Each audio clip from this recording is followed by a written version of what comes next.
തിരുവനന്തപുരം ജില്ലാ ജയിലിൽ റിമാൻഡ് പ്രതി ക്രൂരമർദ്ദനത്തിന് ഇരയായി.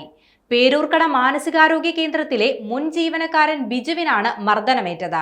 ബിജുവിനെ ഗുരുതരാവസ്ഥയിൽ മെഡിക്കൽ കോളേജ് ആശുപത്രിയിൽ പ്രവേശിപ്പിച്ചു.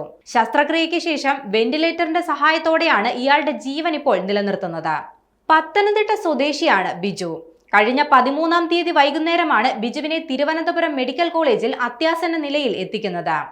ജില്ലാ ജയിലിലെ ഉദ്യോഗസ്ഥർ തന്നെയാണ് ബിജുവിനെ ആശുപത്രിയിൽ എത്തിച്ചത്. ബിജുവിന്റെ ആന്തരിക അവയവങ്ങൾക്കടക്കം ക്ഷതമേറ്റിട്ടുണ്ട്.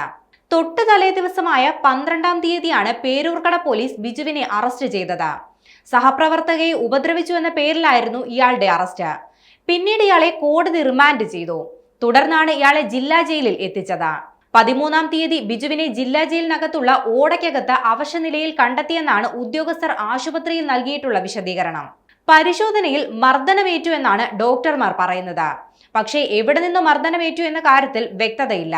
ബിജുവിന് മാനസികമായി ചില പ്രശ്നങ്ങൾ ഉണ്ടായിരുന്നുവെന്നും ഡോക്ടർമാർ പറയുന്നുണ്ട്. അതുമായി ബന്ധപ്പെട്ട കാര്യങ്ങൾ കൂടി അന്വേഷിച്ചു വരികയാണ്.